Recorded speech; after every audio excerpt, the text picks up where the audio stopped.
రమేష్ ఒక స్కూల్లో తెలుగు టీచర్గా పనిచేస్తున్నాడు.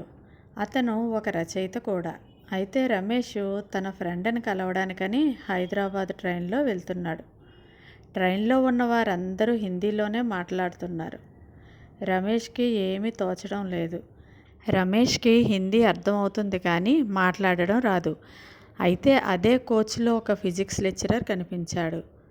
ఆయన తెలుగువారు అవడంతో ఇద్దరూ మాట్లాడుకుంటూ కాలక్షేపం చేశారు.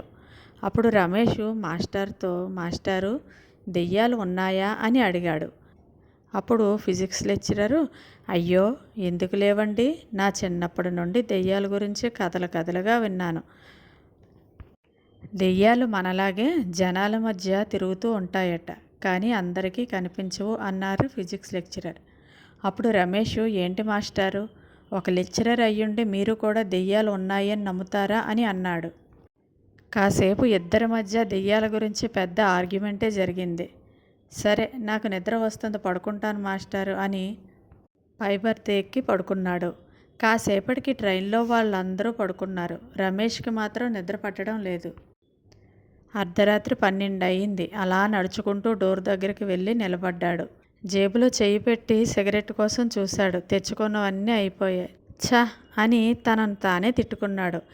ఇంతలో వెనక నుండి ఏంటండి నిద్ర రావడం లేదా అని పిలిచినట్లయింది. రమేష్ భయంతో ఒక్కసారిగా వెనక్కి చూశాడు.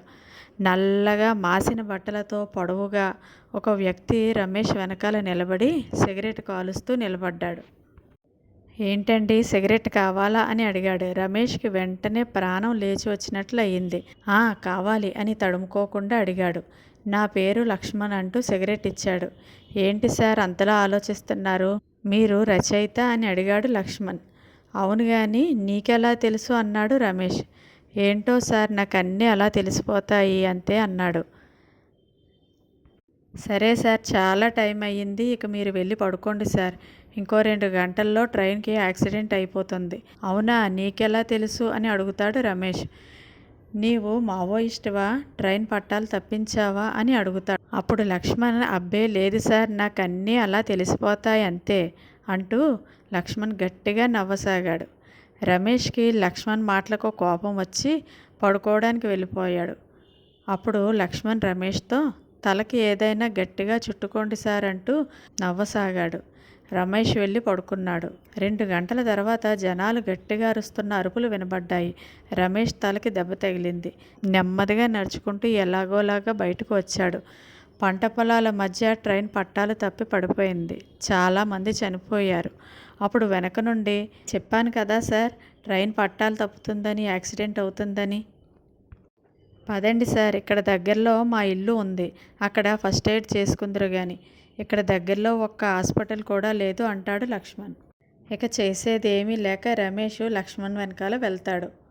అవును సార్, మీకు దెయ్యాలంటే ఎందుకు నమ్మకం లేదు అని అడుగుతాడు లక్ష్మణ్. నువ్వు కానీ ఏమైనా చూసావా అని వెటకారంగా అడుగుతాడు రమేష్. ఈ కాలంలో కూడా దెయ్యాలేంటయ్యా అంటాడు. లేదు సార్, దెయ్యాలు ఉన్నాయి. నేను నా ఫ్రెండ్ రాకేష్ ఒక ఇంట్లో అద్దెకి ఉండేవాళ్ళం. ఒకరోజు మా ఇంటి ఓనర్ తన భార్యను మేడ మీదకి తీసుకువచ్చి చాలాసేపు మాట్లాడాడు. ఇద్దరికి మధ్య చాలా గొడవ అయ్యింది. మా ఇంటి ఓనరు తన భార్యను మేడ మీద నుంచి కిందకి తోసేశాడు. ఇదంతా నా ఫ్రెండ్ రాకేష్ తన సెల్లో రికార్డ్ చేసి ఓనర్కి చూపించాడు. ఓనర్ భయంతో అడిగిన డబ్బంతా ఇచ్చాడు. మా ఇంటి ఓనర్ మాకు కావలసిన డబ్బులు ఇవ్వడంతో మేమిద్దరము ఎంజాయ్ చేస్తూ జీవితాన్ని గడిపాము. ఒకరోజు రోడ్డు మీద నడుచుకుంటూ వెళ్తూ ఉంటే ఒక తెల్లటి చీర కట్టుకున్న ఆవిడ మా దగ్గరకు వచ్చి, నేను చనిపోయినా నన్ను చంపిన వాడిని పోలీసులకు పట్టించకుండా మా ఆయన దగ్గర డబ్బులు తీసుకొని జల్సాలు చేస్తారా, చావండి అని పక్కనే ఉన్న లోయలోకి మమ్మల్ని తోసేసింది. అప్పటి నుండి మేము ఇలా దెయ్యాల్లా తిరుగుతున్నాం సార్ అంటాడు లక్ష్మణ్. అప్పుడు రమేష్ వెంటనే, కథ బాగుంది, అయితే ఇప్పుడు నువ్వు దెయ్యానివా అన్నమాట, నేను నిన్ను చూసి భయపడాలన్నమాట అని గట్టిగా నవ్వాడు. అప్పుడు లక్ష్మణ్కి కోపం వచ్చి, మీరు అప్పుడే ఎందుకు నమ్ముతారు సార్, ఇప్పుడు నమ్ముతారు చూడండి అని లక్ష్మణ్ని గాల్లో గిరగిరా తిప్పి వదిలేశాడు. అప్పుడు లక్ష్మణ్ రైలు పట్టాల మధ్యలో పడిపోతాడు. కాలు పట్టాల మధ్యలో ఇరుక్కుపోయింది. ఎంత లాక్కున్నా రావడం లేదు. ఎదురుగా ట్రైన్ వచ్చేస్తుంది. ఇక నా పని అయిపోయింది అని గట్టిగా అరిచాడు. ఇంతలో ఫిజిక్స్ మాస్టర్ ఏమైంది రమేష్ గారు, కలగాని వచ్చిందా, అంతలా అరిచారు అని లేపారు. ఒళ్ళంతా చెమటలతో భయంగా లేచాడు రమేష్. అమ్మయ్యా, ఇది కళ అని అనుకొని మంచినీళ్ళు తాగి అలా డోర్ దగ్గరికి నడుచుకుంటూ వెళ్ళాడు. డోర్ దగ్గర లక్ష్మణ్ సిగరెట్ తాగుతూ కనిపించాడు.